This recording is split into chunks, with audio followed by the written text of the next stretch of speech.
नमस्कार मित्रमंडळींनो, माझे नाव आहे विद्या जोशी. काही थोड्या दिवसांपूर्वीच तुषार अनाउन्समेंट केली होती की आपण लवकरच आपल्या या फौजी महाराष्ट्र युट्यूब चॅनलवर गणिताचे वर्ग सुरू करत आहोत, जे सगळ्या टाईपच्या कॉम्पिटिटिव्ह एक्झामसाठी अतिशय उपयुक्त असतील. तर आपण गणिताचे वर्ग जे सुरू करत आहोत ते अतिशय इझी पद्धतीने आपण गणित शिकणार आहोत. तुमच्यापैकी बरीच मुलं किंवा बरेच लोक असे असतील की ज्यांना गणिताचा ग ही कळत नसेल किंवा गणित म्हणलं तर फार भीती वाटत असेल, अशा सगळ्यांसाठी आपण गणिताचे वर्ग सुरू करत आहोत. तर ह्यामध्ये आपण पूर्ण बेसिक पासून सगळं शिकणार आहोत. म्हणजे ज्याला काहीच समजत नाही ते सुद्धा एंड ऑफ द सेशन पर्यंत नक्कीच मी विचारलेल्या प्रश्नाची उत्तरं देतील. ठीक आहे, तर चला आपण स्टार्ट करूया. संख्या व संख्यांचे प्रकार हा अतिशय बेसिक जरी असला तरी खूप महत्वाचा असा हा चॅप्टर आहे. ठीक आहे, तर चला पहिला आपण समजून घेऊया संख्या व संख्यांचे प्रकार. संख्यांचे प्रकार कोणते कोणते आहेत? तर बघा, संख्यांचे मेन दोन प्रकार आहेत. एक आहेत वास्तविक संख्या आणि दुसरी आहे काल्पनिक संख्या. वास्तविक संख्या आणि दुसरी आहे काल्पनिक संख्या. आता काल्पनिक संख्या आणि वास्तविक संख्या मधला फरक काय? आता बघा, वास्तविक संख्या म्हणजे काय की ज्या संख्या रिअल मध्ये आहेत त्याचा आपण कुठे ना कुठेतरी वापर करत असतो, त्या आपण संख्यांना काय म्हणतो? रिअल नंबर्स म्हणजेच वास्तविक संख्या. काल्पनिक संख्या म्हणजे काय की त्या संख्या नाहीयेत, एक्झिस्ट करत नाहीयेत, बट ते आपल्या कल्पनेमध्ये आहेत. ठीक आहे, मग आता हे कोणते नंबर्स आहेत? तर बघा, वास्तविक संख्याला आपण रिअल नंबर्स म्हणतो आणि काल्पनिक संख्याला आपण आय ह्या लेटरने डिनोट करतो. ठीक आहे, आणि त्याची जी व्हॅल्यू आहे, त्याची जी किंमत आहे ती आहे वर्गमूळ ऋण 1. आता हे काय आहे? असं कोणता नंबर आपण बघितलाय का? आय म्हणजे झाला आयोटा. ठीक आहे, जो आहे इमॅजिनरी नंबरला आपण डिनोट केलेला आहे, दर्शवलेला आहे. तर आता हे नंबर्स कोणते कोणते झाले? आता बघा, कोणत्याही नंबरचा जर आपल्याला वर्ग करायचा असेल, 2चा वर्ग किती येतो? 4 येतो, बरोबर? ठीक आहे, आणि ऋण 2चा वर्गही किती येतो? 4च येतो. का? कोणताही धन संख्या असू दे किंवा कोणतीही ऋण संख्या असू दे, त्याचा वर्ग हा नेहमी एक धड संख्याच असते, हे इथं आपल्याला माहिती आहे, बरोबर? तशाच पद्धतीने वर्गमूळ 4 ची किंमत असणार आहे एक तर धन किंवा ऋण 2 असणार आहे, बरोबर? पण वर्गमूळ मध्ये जर -4 असेल तर त्याची किंमत काय असेल? तर असा कोणता नंबरच नाहीये की ज्याचा वर्ग आहे तो ऋण संख्येमध्ये आहे. असं कोणता नंबर आहे का? नाहीये. मग ह्या नंबरचा जो वर्गमूळ असणार आहे तो कोणती संख्या असणार आहे? तर अशाच नंबर्सला आपण म्हणतो इमॅजिनरी नंबर्स, म्हणजेच काल्पनिक संख्या. आता ही कशी झाली बघा, त्याला आपण असं लिहू शकतो का? 4 गुणिले -1 लिहिता येईल. म्हणजे 4चा वर्ग तर आपल्याला मिळाला, 4चा वर्गमूळ मिळाला आपल्याला 2 आणि परत वर्गमुळामध्ये -1, म्हणजे हे काय झाली तुमची ऋण संख्या झाली. काल्पनिक संख्या झाली, ती कोणती आहे? स्क्वेअर रूट ऑफ -1, त्यालाच म्हणतो आपण वर्गमुळात -1. ठीक आहे, ह्या टाईपच्या संख्यांना आपण काय म्हणतो? काल्पनिक संख्या. ज्या आपल्या कल्पनेमध्ये आहेत, त्या रिअल मध्ये एक्झिस्ट करत नाहीत, त्या कोणत्याही वापरात येत नाहीत, अशा संख्यांना आपण काय म्हणतो? काल्पनिक संख्या. ओके, त्यानंतरच आहेत आपल्या ज्या नेहमी वापरण्यात येणाऱ्या आपल्या संख्या, त्याला आपण म्हणतो वास्तविक संख्या. वास्तविक संख्यामध्ये कोणते नंबर्स आहेत बघा? सगळ्यात आधी येते नैसर्गिक संख्या. आता नैसर्गिक संख्यांचा वापर कुठे होतो? नैसर्गिक संख्याचा वापर आपण मोजणी करण्यासाठी करतो. ठीक आहे, कोणतीही बघा, आपल्याला जर काउंट करायचं असेल, मोजणी करायची असेल, तर आपण 1 2 3 4 अशा पद्धतीने काउंट करतो की नाही? काय -1 -3 -5 असं काही काउंटिंग करतो? नाही करत. ठीक आहे, त्यामुळे नैसर्गिक संख्यांचा वापर जो आहे हा मोजणी करण्यासाठी केला जातो आणि त्याची सुरुवात जी आहे ही ह्या 1 नंबर पासून सुरुवात होते. म्हणजे सर्वात लहान नैसर्गिक संख्या कोणती आहे? 1 आहे. ठीक आहे, 1 2 3 4 असे अनंत संख्यापर्यंत नंबर्स आहेत, त्याला आपण म्हणतो नैसर्गिक संख्या. नैसर्गिक संख्याची सुरुवात होते 1 पासून आणि सर्वात लहान नैसर्गिक संख्या ही 1 आहे आणि सर्वात मोठी नैसर्गिक संख्या ही अनंत आहे, इन्फायनाईट आहे, अनंत आहे. हे समजलं. आणि नैसर्गिक संख्याला आपण कॅपिटल एन ह्या लेटरने दर्शवतो. ठीक आहे, इंग्लिश लेटर एन ने आपण दर्शवतो. हे समजलं. त्यानंतर आहे पूर्ण संख्या. पूर्ण संख्याला आपण म्हणतो होल नंबर. पूर्ण संख्या कोणत्या आहेत? ज्या संख्या नैसर्गिक संख्या आहेत आणि त्याच्यामध्ये 0 पण आहे. ओके, त्या सगळ्या नंबरला आपण काय म्हणणार आहोत? Whole number. म्हणजे सगळ्या नैसर्गिक संख्या तर याच्यामध्ये येणारच, बरोबर? आणि शून्य सुद्धा येणार. म्हणजे 0, 1, 2, 3, 4 अनंतपर्यंत ह्या नंबर्स असणार आहेत.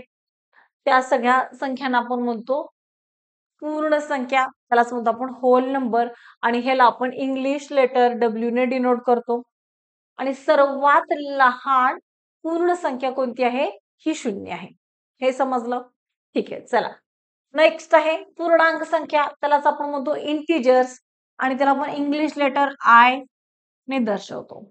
आता हे कोणते नंबर झाले? ह्याच्यामध्ये होल नंबर्स पण आहेत, सगळे ऋण संख्याही आहेत. आता ह्या कोणत्या झाल्या? सगळ्या नैसर्गिक ऋण संख्या आणि सगळ्या पूर्ण संख्या पासून जे नंबर्स बनलेले आहेत, ज्या संख्या बनलेल्या आहेत, त्याला आपण काय म्हणतो? इंटिजर्स म्हणजेच पूर्णांक संख्या. समजलं? ज्याच्यामध्ये ऋण संख्याही आहेत, धन संख्याही आहेत, म्हणजे नैसर्गिक संख्या पण आहेत आणि शून्यही आहे. या सगळ्या संख्यांना आपण काय म्हणतो? नैसर्गिक पूर्णांक संख्या. त्याला आपण आय लेटरने डिनोट करतो, इंटिजर्स असं म्हणतो. समजलं? ठीक आहे. नेक्स्ट बघा, परिमेय संख्या म्हणजे रॅशनल नंबर. आता परिमेय संख्या काय असतात? ज्या संख्या अंश आणि छेद ह्या रूपात लिहिलेल्या असतात. कोणत्या रूपात? अंश आणि छेद ह्या रूपात ज्या संख्या लिहिलेल्या असतात त्याला आपण काय म्हणतो? परिमेय संख्या. म्हणजेच काय झाल्या? तुमचे रॅशनल नंबर्स झाले. पण आता ह्याच्यामध्ये कंडिशन आहे. हा, कोणती कंडिशन आहे? तुमचं पी आणि क्यू जे आहे हे कोणतीही पूर्णांक संख्या असू शकतो. पी आणि क्यू आहे ह्या कोणतीही पूर्णांक संख्या असू शकते. फक्त क्यू जो आहे हा तुमचा कधीही 0 नसणार आहे. का नसणार? कारण जेव्हा छेद मध्ये जेव्हा 0 येतो तेव्हा नंबर नॉट डिफाईन असतो, अनंत असतो. ठीक आहे, त्याच्यामुळे क्यू जो आहे तो तुमचा म्हणजे छेद मध्ये जी व्हॅल्यू आहे ती कधीही तुमची 0 नसायला पाहिजे. अदरवाईज पी आणि क्यू जे आहे ते कोणतेही तुमच्या पूर्णांक संख्या असू शकतात. बरं, इथे ऋण संख्या असतील किंवा धन संख्या असतील चालतील. फक्त कंडिशन आहे की डिनॉमिनेटर जो आहे तो तुमचा 0 नसायला पाहिजे, 0 नसला पाहिजे. समजलं ही गोष्ट? ठीक आहे. त्यानंतर आहे अपरिमेय संख्या. अपरिमेय संख्या म्हणजे काय? की जे असे नंबर्स आहेत की त्याला आपण ह्या पी डिवायडेड बाय क्यू म्हणजे अंश आणि छेदच्या रूपात नाही लिहू शकत. मग अशा कोणत्या संख्या झाल्या?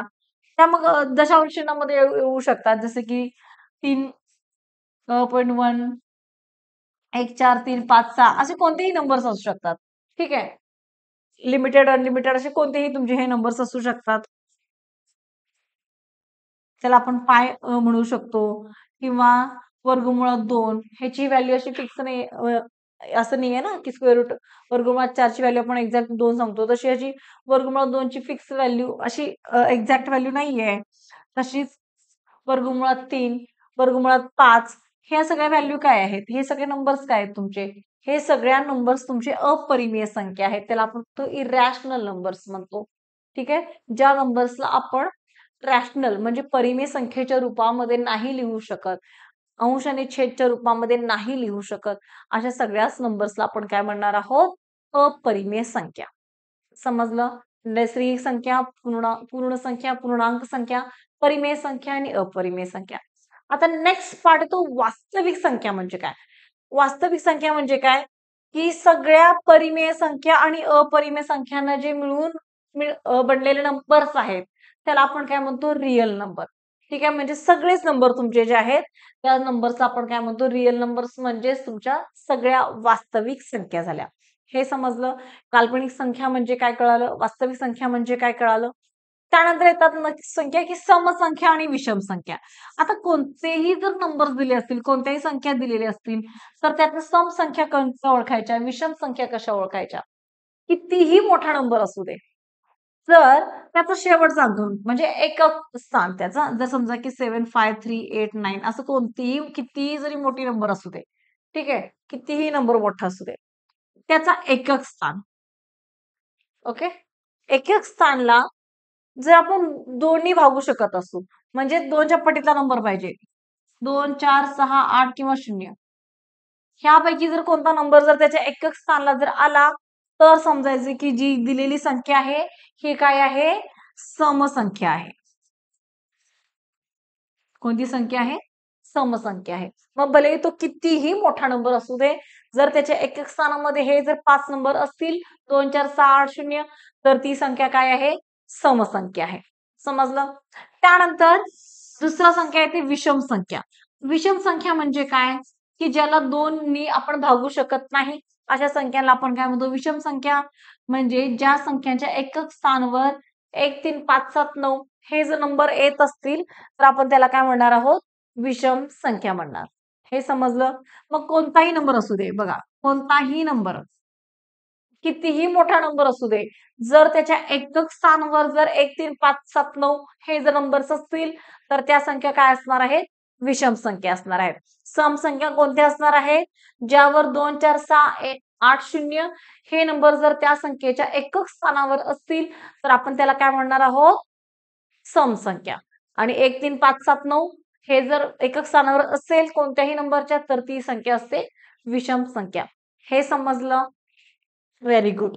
चला, आता थोडंसं आपण एक एक्झाम्पल पण घेऊया.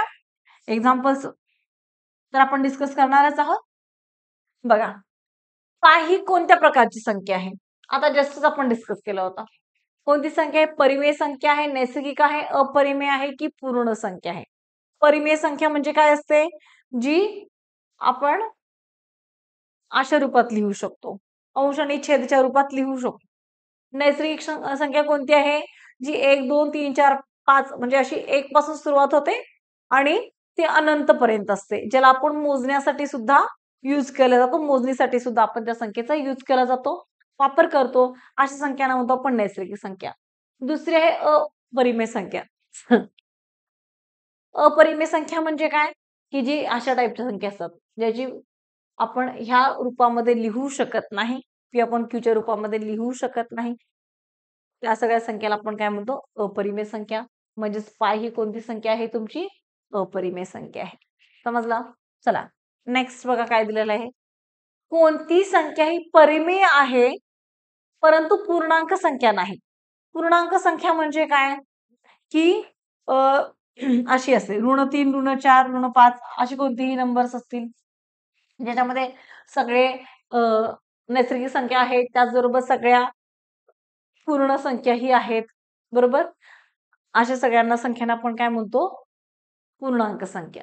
मग आता बघा, 7 काय आहे? 7 तुमचा पूर्ण संख्याही आहे, पूर्णांक संख्याही आहे, नैसर्गिक संख्याही आहे. पण परिमेय कोणती आहे हे फक्त सांगायचं. परिमेय आहे पण पूर्णांक नाही अशी सांगायची आहे. 7 पूर्णांक आहे. 0 बघा, 0 सुद्धा पूर्णांक संख्या आहे. 8 8 सुद्धा पूर्णांक संख्या आहे. म्हणजे लास्ट राहिला 2.5. हे काय आहे? परिमेय संख्या आहे. म्हणजे याचा आन्सर कोणतं झालं? 2.5 ही कोणती संख्या झाली? परिमेय संख्या आहे, परंतु पूर्णांक संख्या नाही. समजलं? आय होप की तुम्हाला हा व्हिडिओ नक्कीच आवडला असेल. तर तुम्ही लाईक करू शकता आणि चॅनलला सबस्क्राईब करायला विसरू नका. म्हणजे येणारे जे व्हिडिओचे अपडेट्स आहेत ते तुम्हाला लवकरात लवकर येईल. अशा अतिशय इझी पद्धतीने आपण मॅथ्स घेणार आहोत.